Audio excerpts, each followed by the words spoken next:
360 mangingisda pa ang nawawala sa General Santos City. Sila po yung mga naabutan ng Bagyong Pablo sa laot. Nangungulila ang kanilang mga kaanak ngayong Pasko. Makibalita tayo kay Jennifer Solis ng GMA Gensan. Walang palamuting pamasko sa bahay ni Marites Aquino ngayon. Hindi rin daw siya maghahain mamayang Noche Buena. Malungkot kasi ang kanyang pamilya dahil hanggang ngayon nawawala pa ang 2 miyembro ng kanilang pamilya.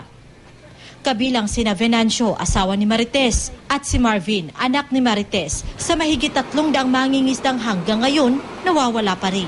Sila yung mga pumalaot sa Davao Oriental noong kasagsagan ng Bagyong Pablo. Parehong sakay sa isang bangkang pangisda ang nawawalang mag-ama. Kung celebrate mo kung nga wala lang. Hindi na lang malipay mo niya, kulang may duha.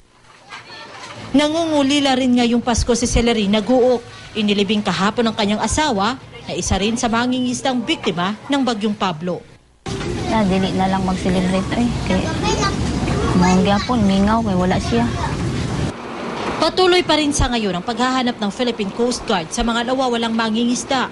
Umaasa ang mga kaanak ng mga nawawala, matatagpuan pa rin silang buhay. Jennifer Solis, Nagbabalita, Pilipinas.